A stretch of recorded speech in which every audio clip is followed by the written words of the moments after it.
Hello everybody, welcome back to my channel. My name is Sabrina and I'm so excited to have you here. Today we are going to be talking about my July TBR. Now this TBR is a little ambitious considering I haven't really been reading, but I've been back into reading lately, so I'm hoping to get a lot of books done through the month of July.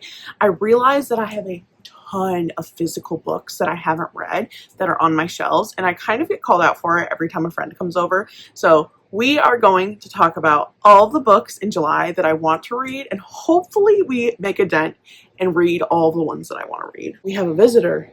Say hi. Alright, let's get started. The first book I have on my TBR is Boyfriend Summer. This book is by Anna Michaels, and this book has two different books in it, so that's why it's so honker. The first book is 26 Kisses. After getting dumped by her boyfriend is not how Veda planned to start her summer. Determined to get over her heartbreak, Veda sets out on a love quest of a lifetime, use the summer to move on and move up. All she has to do is kiss 26 boys with 26 different names, one for each letter of the alphabet. But when Veda thinks she has the whole kissing thing figured out, she meets someone who turns her world upside down. Cute.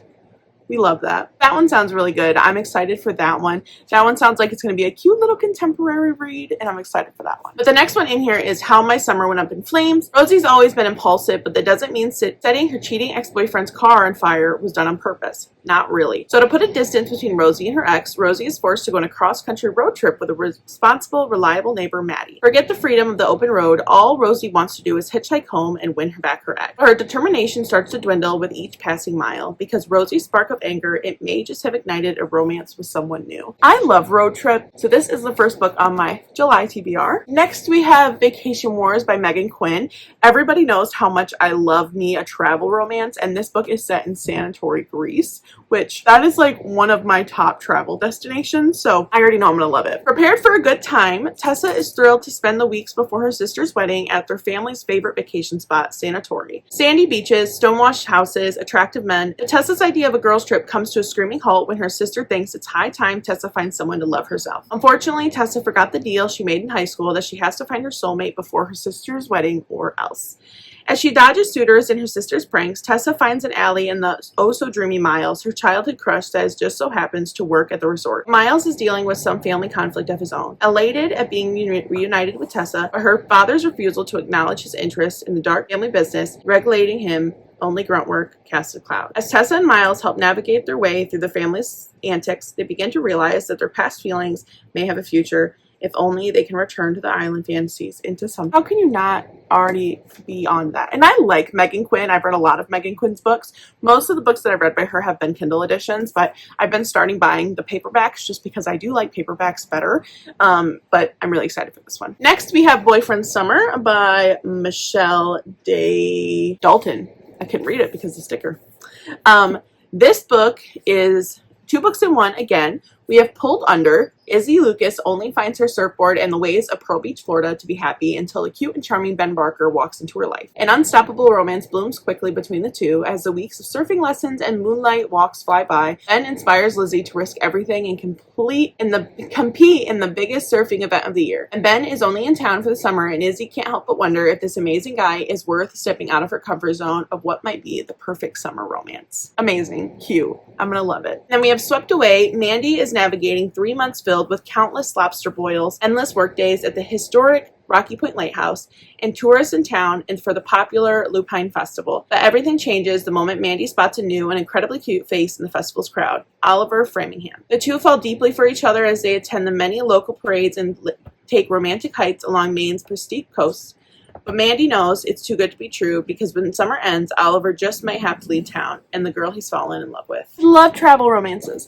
These feel like travel romances to me because they feel summer-esque, and I really want to read more summer books this summer just because it kind of sets the scene for summer, I guess. So hoping I like that one too. All right, next we have 7 Year Itch by Amy Dawes, which this book is adorable. Look at the cats. Come on, this is adorable. Actually, one of the main reasons I bought this was because of the beautiful sprite edges. So that's how they get me. This one says, alone and looking for the bone, loudmouth mountain man seeks fiery woman to grow old. I might look like a tall, tattooed, bearded Neanderthal, but like an onion, I have layers. Swipe right if you like a proud cat daddy who catches feelings after direct eye contact. All I wanted was a casual +1 to my brother's destination wedding, but these idiots on my family tree hacked my dating profile and sabotaged my quest for the perfect weekend fling. Cat wanted. Until I'm forced to share a room with the bane of my existence, my sister-in-law's best friend. Coda has hated me for the past 7 years, but I wasn't losing much sleep over her screaming rants because she was some other guy's problem, or she was until she got divorced. Being stuck in paradise with a woman who loathes you, your very existence, doesn't sound hot, but after an unexpected moment in our shared I don't know what that word is. She starts screaming at me in a different way. What happens in paradise stays in paradise, that is, until Dakota shows up in my mountain with a proposition, be her wingwoman, and help her regain the pre-divorce confidence. Suddenly, Dakota is not just a person I love to fight with. She's the woman I want everything with. Adorable, and this cover is also adorable. So I think I'll like this one. This one sounds like it's going to be a little bit steamy, which I'm all about. Next, we have Problematic Summer Romance by Allie Hazelwood. This book got wet in my beach bag, so it's a little busted. So that's really sad, but anyway, fixed it mostly. This one says, Maya is a 23 and still in the process of figuring out her life. Connor Harkness is 28 and Maya cannot stop thinking about him. It's such a cliche, but it almost makes her heart implode. Older man and younger woman, successful biotech guy and struggling grad student, brother's best friend, and a girl he never knew existed. As Connor loves to remind her, the power dynamic is too imbalanced. Any relationship between them would be problematic in too many ways to count, and Maya should just get over him. After all, he has made it clear he does want her gone from his life. And not everything is as it seems, as cliches sometimes become plot twists. When Maya's brother decides to get married in Terratonia, she and Connor end up stuck together in a romantic Sicilian villa for over a week. There, on a beautiful Ionian coast, between ancient ruins, delicious foods, and natural caves, Maya realizes that Connor might be hiding something from her. And as the destination wedding becomes to erupt out of control, she decides that summer fling might just be what she needs, even if it's a problematic one. We love a travel romance. This is a travel romance. Sabrina will probably like it. Next, we have 3 books, where's the other one? Oops.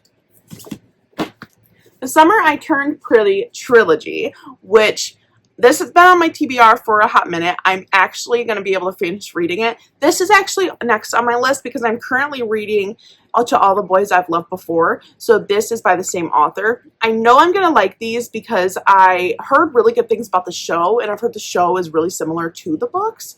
So I'm hoping I enjoy it. I have my fingers crossed. But it's The Summer I Turned Pretty. We'll always have summer, or no, is it summer? It's not Summer Without You, and then If Only Summer, we'll always have summer. I think that's how it goes. But yeah, that's on there too. My washer is losing its mind. Next we have The Paradise Problem by Christina Lauren. I've read a lot of Christina Lauren. I really enjoy Christina Lauren books, so I'm hoping I will enjoy this one as much as I enjoyed the other ones that I've read. This one says, Anna Green thought she was marrying Liam Weston to access subsidized family housing while in UCLA. She also thought she'd signed divorce papers with the graduation caps were tossed, and they both went their merry ways. 3 years later, Anna is a starving artist living in paycheck to paycheck, while Liam is a Stanford professor. He may be 1 in 4 heirs to the Weston food business, but he has little interest in working for the heartless corporation his family built from the ground up. He's interested, however, in the $100 million inheritance. There's just one catch. Due to an antiquated clause in his grandfather's will, Liam cannot claim the money until he's been happily married for 5 years. Just when Liam thinks the home stretch, pressure mounts from his family to see this mysterious spouse. He has no choice but to turn into one person. He's afraid to introduce his 1% parents, his unpolished, not so but the presence of his family, Liam fears quickly shift from whether the feisty, foul-mouthed, paint-spattered Anna can play the part of whether the toxic world of wealth would corrupt someone with a pure heart as his surprisingly grounded and supportive wife. Liam will have to ask himself if the price tag on his flimsy cover story is worth losing true love that sprouted alive. Okay. Not what I expected. We're gonna read it and we're gonna see if we like it. What's gonna happen? We don't like it. It'll be fine. Next, we have Party for Two by Jasmine Gilroy. This book just reminds me of summer with the fireworks on the front. I was like, immediately, this is a summer romance. Fireworks, 4th of July. Dating is the last thing Olivia's mind is when she moves to LA to start her own law firm, but when she meets a gorgeous man at the hotel bar, they spend the entire night flirting. She discovers too late that he is none other than hotshot junior senator Max Powell. Olivia has zero interest in dating a politician, but when the cake arrives at her office and the cutest message, she can't resist. It is chocolate cake after all. Olivia is surprised to find Max sweet, funny, and noble, not just some privileged white politician that she assumed him to be.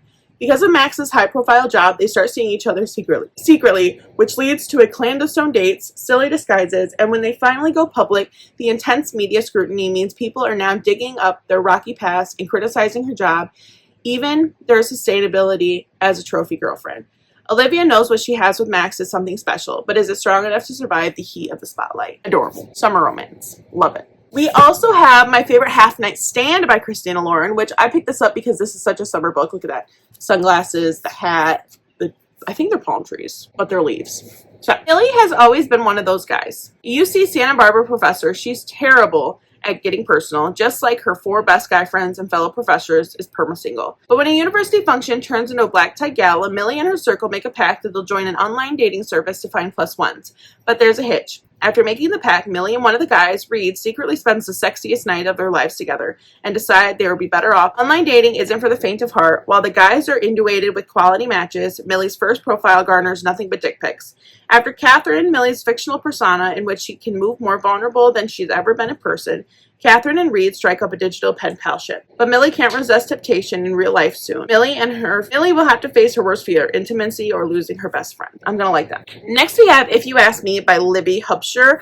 This, I don't even know where I got this at. I think I picked this up at Barnes & Noble a couple years ago and I never read it, which honestly is very on brand for me. This one says, Violet Penn's Dear Sweetie, the most popular advice column in the state of North Carolina. She hasn't answered for how to politely handle any difficult situation until she discovers her husband Sam has been cheating on her. Curious and out of sensible solutions, Violet leaves her filter at the door and turns to her column to air her own frustration. The new brutally honest Dear Sweetie goes viral, sending more shockwaves through Violet's life. When she burns Sam's belongings in the front yard, late night bonfire, a smoking hot firefighter named Des shows up to douse the flames, and an unexpected flame quickly shows potential to become something a lot longer lasting. You know what? Valid. I would have burned my ex's stuff too. Next, we have Love with a Chance of Drowning by Tori DeRoche. This book is about a girl who meets a guy, falls in love with him, but realizes he is taking a around-the-world trip on his sailboat and she's deathly afraid of water, but she decides to go with him anyway, which honestly, girl, more power to you because I would not be going. But I've had this one on my TBR for a long time. I think I got this at the Salvation Army like years ago. We need to read it. We need to get it off my shelf. And then finally, the very last book I have in my TBR for July is The People We Meet on Vacation by Emily Henry.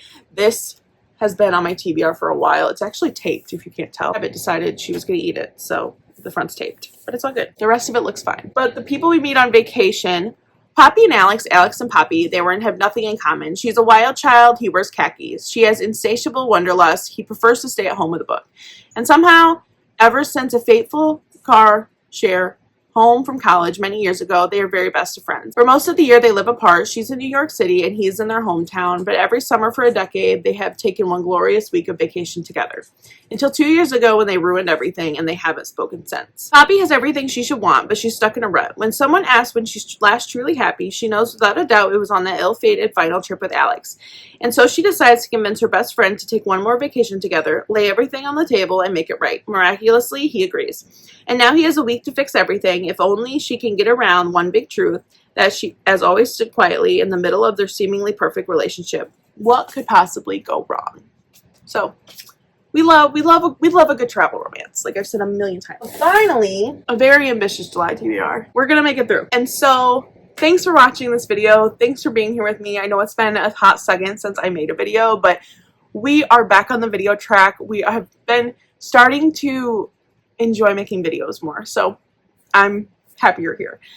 Thanks for watching. Thanks for being here. If you like this video, make sure you subscribe to my channel. There are new videos every week, and make sure you give it a like and comment down below what you're planning to read through the month of July, and I will see you guys in the next video. Bye!